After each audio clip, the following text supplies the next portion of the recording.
Hi everyone! So, nagbabalik na lang po ako sa mga ganitong klase ng vlog. To start this, as you all know po, gumawa po ako ng college series.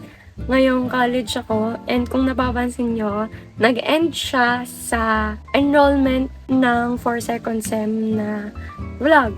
Bakit nga ba? Bakit nga ba ako nag-stop yung college series vlog ko na yon? Ayun po, yun yung gagawin nating vlog ngayon. So, dahil yun po ay nag-shift and transfer po ako. So, to start this vlog, ang gagawin ko po ay sasagot ako ng mga frequently asked questions about transferring to another school at the same time shifting. So, ang gagawin ko po muna is sasagutin ko muna yung mga FAQs ng mga co-students ko and yung mga incoming first year, mga freshman, ganon. Madaming nagtatanong sa akin. So, dahil yun dun sa pinost ko sa dump account ko sa TikTok na dapat hindi nyo naman alam. Bakit kasi nakakarating kayo sa dump talk ko? Sasagutin muna natin yon, and then saka ko ikukwento sa inyo kung bakit ako nag-shift and transfer. Kung gusto nyo lang naman malaman and kung paano yung naging process ko dun. So, without further ado, let's go!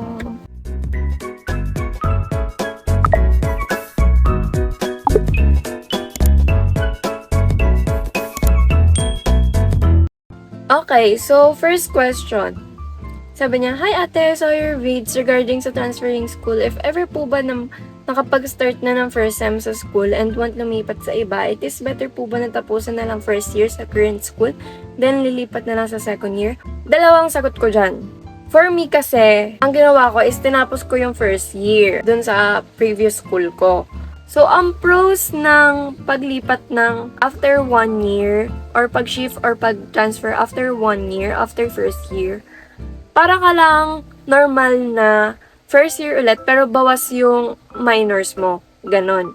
Another pros is, ikaw bahala kung kukuha ka ng subject from other levels. Like, halimbawa, yung mga minor na walang prerequisite, pwede mo siyang kunin. Depende sa gusto mong schedule.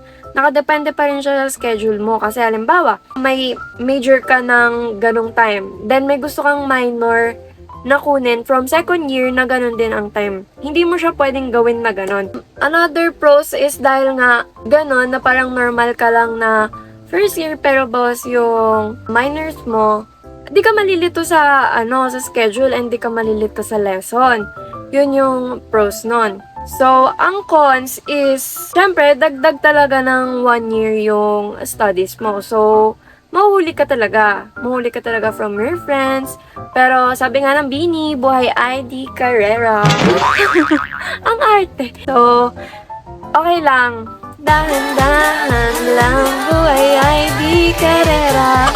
And syempre, kung private ka, sayang yung 1 year na binayaran mo, tinapos mo kasi minor subjects or general education subjects na lang naman or gen ed na lang naman ang makikredit sa'yo. Like NSTP, Understanding the Self, Math in Modern World, yung mga ganong subjects na may parehas na name sa gusto mong lipatan na school.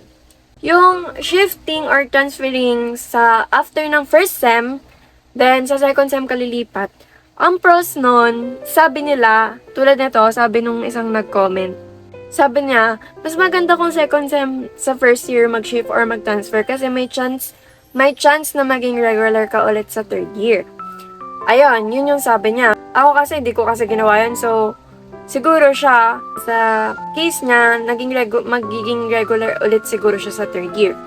Secondly na pros nun, if galing kang private, syempre, mas lesson yung binayad mo sa private school. At least, first sem lang yung binayaran mo, isang sem lang. Ang cons ng paglipat ng first sem pa lang is, depende sa school kung magiging regular ka ulit. Depende siya sa i-offer nilang subject. Like, depende kung mag-open yung subject na yun, pwede mo siyang habulin, pwede mo siyang i-take. Pero kung hindi, wala. So, magbabase tayo dun sa possibility or sa chance na maging regular ka ulit. Depende yun sa'yo kung gusto mong i-take yung risk na yon. Yun yung isa sa cons na yon. Chance lang siya, possibility lang siya. So, wala siyang kasiguraduhan. Pangalawang cons is, mas maganda kung dahil nga ganun, mag-research ka about sa school na gusto mong lipatan. Para alam mo kung possible na ba na nag-open sila ng subject na ganon, or mag-research ka kung pwede bang lumipat ng second sem sa kanila. Minsan kasi may mga schools na per slot. So, minsan hindi sila nag-open ng second sem kasi full slot pa sila or hindi pa pwedeng lumipat sa kanila ng second sem. So, kung gusto mo lumipat ng first sem pa lang, basta bago pa mag-end yung first sem, mag-research ka na kung mag-o-open ba yung gusto mong lipatan na school. Pangatlong cons is, posible na kapag lumipat ka ng first sem pa lang, then lilipat ka ng second sem, possible na malito ka. Kasi, ang mangyayari nun is, di ba may mga subject na kailangan ng prerequisite or may mga subject na may pangalan na 1, tapos sa second sem saka mo palang makukuha yung 2. Ang mangyayari, pag lumipat ka ng second sem, hindi mo pwede syempreng kunin yung 2 kasi wala ka pang 1. Yun yung tinatawag na prerequisite. Ang mangyayari nun is aantayin mo pa yung next sem para makuha mo yung 1. So, ang mangyayari, may mga subject ka na pang first year na major and then pang second year na minor. Yun lang naman yung cons para sa akin. Kasi syempre, kung ako ang mag-aaral ng ganun, malilito ako. Ayun. So, depende talaga siya. Depende siya sa'yo. Depende siya sa availability mo, sa kakayanan mo. Depende siya sa'yo. For me, yun nga, ang ginawa ko is tinapos ko muna yung first year. Ngayon, sa'yo, ikaw ang bahala kung anong mas gusto mo doon. Binigyan ka ng pros and cons. Ikaw nang bahala magtimbang kung anong mas gusto mo. Kung mas gusto mo na dito ka sa may chance ka or dito ka sa madadagdagan ka ng 1 year. Ikaw bahala mag-weigh na kung anong risk yung iti-take mo sa dalawa. So, ayun yung take ko doon. Next question. Mag-entrance exam po ba pag nag-shift ka sa ibang school? Nag-shift and nag-transfer ka sa ibang school. Yun na tayo. Eto guys, one thing na mapapayo ko sa inyo is research about the school na gusto nyong paglipatan. Ahead of time, mag-research kayo kung kailangan ba ng entrance exam kapag magta-transfer, ano ba yung mga kailangang requirements pag magta-transfer ka. Ayun nga, kung mag-open sila ng slot, i-weigh mo yung risk na makukuha mo. Lalo na kung may mga admission yung mga papasukan nyo, pwedeng hindi kayo masama kasi limited lang yung slots. Kayo bahala kasi kayo yung mag-take ng risk. Kayo yung sasabak sa gera. So, kailangan kapag sasabak ka sa gera, may bala ka. So, kailangan mag-research ka about dun sa school na gusto mong lipatan. Yun yung pinaka mapapayo ko sa inyo, as in, mag-research kayo about dun sa school na gusto nyong lipatan kasi sobrang laking factor nun sa magiging decision nyo.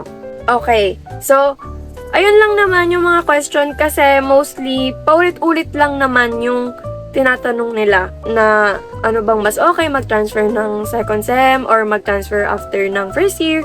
And sa mga nagtatanong kung uulit ka ba, for me, oo talaga, uulit ka talaga. Kasi, syempre, lalo na kung mag-shift ka and then malaki yung tinalon ng course mo, uulit at uulit ka kasi yung mga major subjects mo is magkaiba. Lalo na kapag nag-transfer ka ng school. Kasi, syempre, yung curriculum nila is parang iba yung pangalan ng subject nila. Although, parehas yung course na kukunin mo pero magta-transfer ka lang.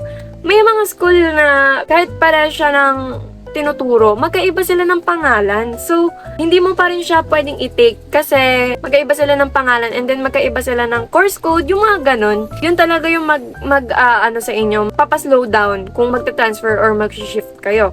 Lalo na kung mag-shift kasi kung mag-shift ka and then malayo yung tatalunin mo, magkaiba talaga yung name and then curriculum and then course code ng kukunin mo. So, parang uulit ka talaga. Depende talaga siya sa school kung nag-o-open sila ng subject na yun para mahabol mo and then makagraduate ka ng same ng graduation mo bago ka mag-shift and transfer, ganun. So, bago kayo lumipat guys, isipin nyo muna lahat ng pwedeng mangyari and then isipin nyo muna lahat kung worth it ba or kung kaya ko ba, kung okay lang ba sa akin. Yung mga ganun, magmuni-muni kayo, as in, magmuni-muni kayo. Kasi, magiging big factor siya. And big decision siya ng life nyo.